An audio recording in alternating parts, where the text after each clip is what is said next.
What happens in the new birth is not the getting of a new religion, but the getting of a new life. Let's read verses 1 to 3. I'm getting all these from John 3, 1 to 10, and then we'll go elsewhere later, but I want to deal with this text for a couple of weeks. John chapter 3, verses 1 through 3. Now there was a man of the Pharisees named Nicodemus, a ruler of the Jews. This man came to Jesus by night and said to him, Rabbi, we know that you are a teacher come from God, for no one can do these signs that you do unless God is with him. Jesus answered him, Truly, truly, I say to you, unless one is born again, he cannot see the kingdom of God. Wouldn't you just love to be like Jesus? Just out of the blue. This man makes a nice statement about Jesus. And Jesus just looks at him and says, you've got to be born again. Just like that.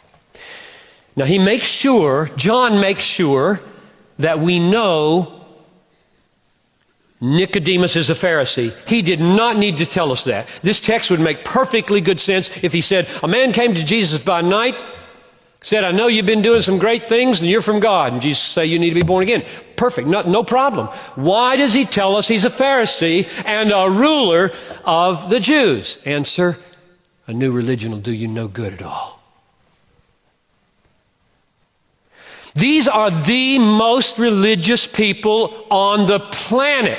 They're the most religious Jewish people. So you may be a perfectly good Baptist, Lutheran, Methodist, Episcopal, Catholic, religious to the core, and lost.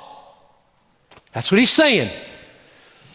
John wanted us to get this, that here's the Pharisee, the paragon of disciplines, the paragon of prayer, the paragon of moral uprightness and keeping his nose clean and showing up in all the meetings.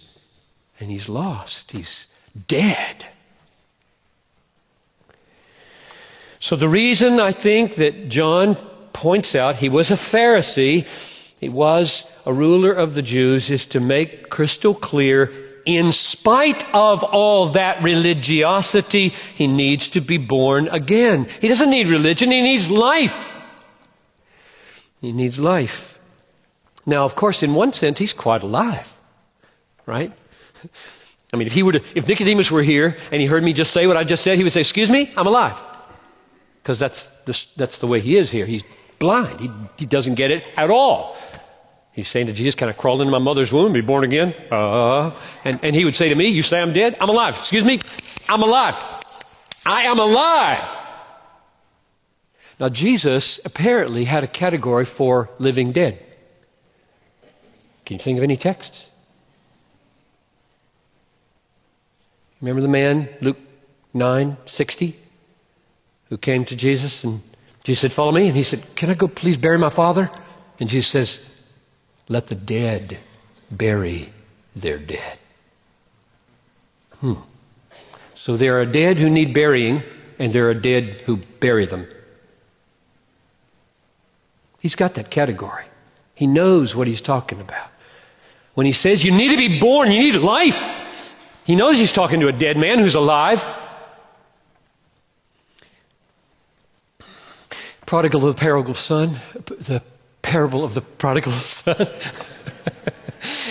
Parable of the prodigal son. The father got his boy home. What did he say to the older brother who's been out of shape about this party? He says, my son was dead, and he's alive. This is not surprising for Jesus to talk like this, to say to a living man in front of him, the blood is coursing through his veins, thoughts are coming out of his head, mouth is working, eyes are working, ears are working, everything's working, and he's dead. He needs to live. He needs life. He needs a birth.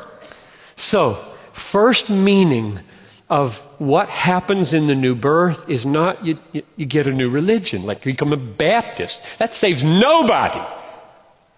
Or Lutheran, or Catholic. It's life.